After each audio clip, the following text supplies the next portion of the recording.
ہمارے اخلاق کے اعتبار سے، ہمارے کردار کے اعتبار سے کہیں نہ کہیں ہم کمزور ثابت ہو رہے ہیں اللہ کے نزدیک، تبھی اللہ تعالیٰ ہم کو آزمائش کے اندر مبتلا کر رہا ہے۔ ان حالات میں ہر مسلمان کو یہ چاہیے کہ رات کے تنہائی میں ہو، دن کے اجالے میں ہو، جس طرح بھی ہو ہے نہیں، محسوس کرے اور یہ احساس کرے، اپنا محاسبہ کرے کہ کیا ہم سے غلطی ہو رہی ہے، اور اللہ سے جتنا لگاؤ اور جتنا تعلق لگانا چاہیے کہیں نہ کہیں لگتا ہے کہ اس میں ہم کمزور ثابت ہو رہے ہیں، اس لیے اللہ کی طرف سے ہماری آزمائش ہو رہی ہے، اس لیے دعا کا بھی اہتمام کرنا چاہیے اور اللہ تعالیٰ سے جو ہے رجوع بھی کرنا چاہیے تاکہ اللہ تعالیٰ ہم کو اور آپ کو اس مصیبت سے نجات دے، جو مصیبت آئی ہوئی۔ صدیقی صاحب ایک بات، آپ بہت قیمتی بات بتایا آپ نے، تو میں ایک چیز جاننا چاہوں گا آپ سے کہ اس طرح مسلمان مسلک برادری میں بٹ کر خود کو مضبوط کر سکتا ہے کیا؟ الگ الگ مسلکوں کو ایک دوسرے کو بلا بھلا کہہ کر مسلمان مسجد کو بھر سکتا ہے، عیدگاہ کو بھر سکتا ہے، عبادت گاہ کو بھر سکتا ہے؟ اگر نہیں بھر سکتا ہے تو ایسے میں علماء کرام، الگ الگ مسلک کے علماء کرام کی کیا ذمہ داری بنتی ہے؟ بہت اچھا سوال ہے آپ کا۔ اسلام نے وحدت کا پیغام دیا ہے شروع سے ہی۔ جی جی، یعنی اسلام کے درمیان نہ تو نسل کا فرق ہے، نہ ذات کا فرق ہے، نہ رنگ کا فرق ہے نہیں، اور نہ ہی جو ہے وہ مذہب کا فرق ہے، بلکہ اسلام نے تو پوری امت کو اور پوری ملت کو جو ہے ایک ساتھ متحد رہنے کا جو پیغام دیا۔ جی جی، اگر ہم اپنے آپ کو بانٹ کر کے رکھیں گے تو پھر ہم کسی بھی مقصد میں کامیاب نہیں ہو سکتے ہیں۔ آج جو ہمارے ساتھ حالات ہیں، دینی اور دنیا، جی جی، آج جو ہمارے سامنے حالات ہیں اس میں کہیں نہ کہیں یہ بھی چیزیں ہیں کہ ہمارے درمیان اختلاف بہت زیادہ پیدا ہو گیا۔ جی جی، حالانکہ ہمارے اسلام نے ہم کو یہ پیغام دیا ہے کہ ہم اپنے نظراتی اختلاف کے باوجود بھی یا بہت سارے مسائل میں اختلاف کے باوجود بھی ہم اپنا اتحادی پلیٹ فارم بنا سکتے ہیں۔ جی جی، چونکہ ہمارا کلمہ ایک ہے، لا الہ الا اللہ محمد رسول اللہ، تو ہم کلمے کی بنیاد پر متحد ہو سکتے ہیں۔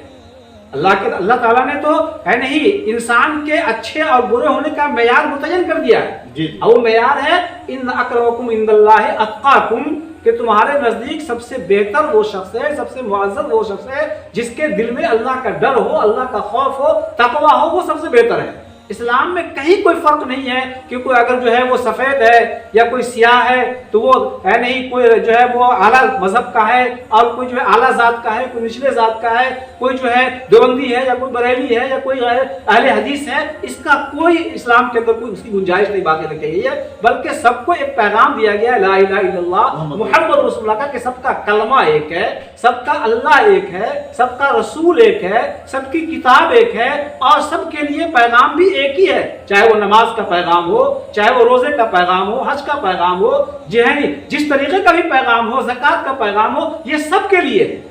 ہے نہیں۔ تو یہ تو اختلاف جو ہے وہ نظریاتی اختلاف، یہ تو ایک جو ہے رنگ بوٹے کے اندر جو ہے وہ کیا کہتے ہیں گلشن کے اندر نکھار پیدا کرنے کے لیے ہے۔ تو یہ جو اختلاف ہے کہ ہم فلاں ہے، یہ تو ایک فرق پیدا کرنے کے لیے ہے، باقی یہ ہمارا کوئی بنیادی چیز نہیں ہے۔ ہم بنیاد کے اندر ایک ہیں، تو ہم بنیاد پر رہتے ہوئے ہم متحد ہو سکتے ہیں، اور یہ جان لیجئے کہ جب تک ہم متحد نہیں رہیں گے ہم کسی بھی مشن میں کامیاب نہیں ہو سکتے ہیں۔ متحد ہو تو بدل سکتے ہو زمانے کا نظام، منتشر ہو تو مر و شور مچاتے کیوں۔ حضرت